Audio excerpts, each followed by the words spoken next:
Drejtoresha rajonale e kulturës kombëtare në Shkodër Majlinda Laçaj, gjatë një dalje publike për mediat ka lajmëruar se kalaja e Shkodrës do të pajiset së shpejti me biletari elektronike.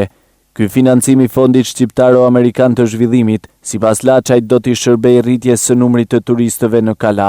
Shumë shpejt kalaja e Shkodrës tashmë do të bëhen pjesë e sistemit të biletarisë elektronike. Mendohet që do të jetë diçka edhe më lehtësisht të aksesueshme dhe e menaxhueshme për biletarinë elektronike.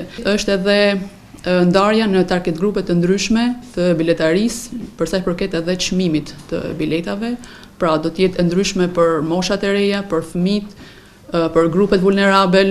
Ne këtë vit parashikojmë përsëri një ndërhyrje tjetër restaruese në Kalan e Shkodrës. Parashikojmë të ndërhyjmë në kullën veriore, veri perëndimore të Kalas, e cila do të konsistojë në konsolidimin e mureve.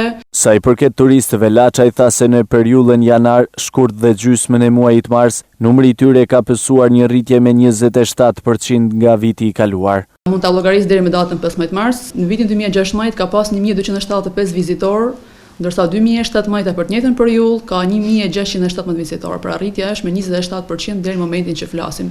Rehabilitimi i infrastrukturës, investimet e ndryshme që janë bërë në kala, mirëmbajtja, pastërtia, promovimi që është bërë janë disa nga faktorët kryesorë tregues të rritjes së vizitueshmërisë. Kalaja e Shkodrës mbetet vendi ikon i turizmit në qytet. Vetëm gjatë vitit 2016 këtë monument e vizitua një numër rekord prej 40.000 turistësh vendas dhe të huaj.